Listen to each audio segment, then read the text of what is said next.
Building materials company CSR has lifted half-year earnings by 13%, despite the continuing tough environment in the construction sector. A strong focus on cost-cutting and lower interest charges after last year's sale of its sugar division were the key drivers of the result. Andrew Robertson reports. It's well documented that times are tough in the construction sector, with CSR eking out a 13% rise in profit from a 4% fall in revenue. A situation Managing Director Rob Sindel concedes isn't sustainable in the long term. You can't cut your way to success. You can certainly realign your business so that it's actually set up for the environment or the market in which you compete, but you eventually need to grow, and that's some of the investments we've been making in the last 6 or 12 months. Net profit was $35 million on revenue of $937 million. CSR is doubling its interim dividend to 6 cents a share, fully franked. On a divisional basis, only earnings from property were up. Building products is still being hit by the housing downturn. Aluminium is suffering from the fall in the price of aluminium, while the Viridian glass business continues its history of underperformance since being acquired by CSR.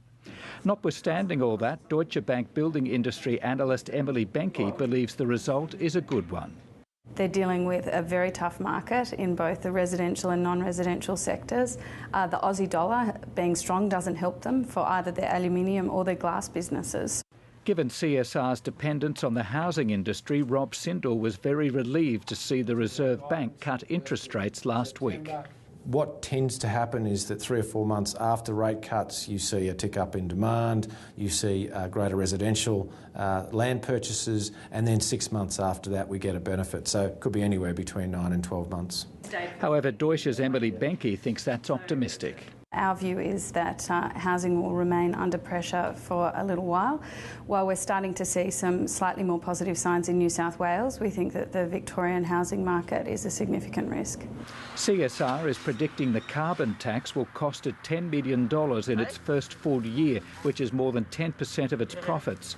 Rob Sindel reluctantly accepts the tax, but says there are inconsistencies which need to be fixed, such as the treatment of home insulation. It actually improves energy efficiency in Australia, and you have a situation where a product that's manufactured overseas could be cheaper than the one manufactured in Australia, and it's all about making homes and buildings more energy efficient. CSR is planning to recover the cost of the carbon tax by raising prices, something which could prove difficult in a depressed building industry environment.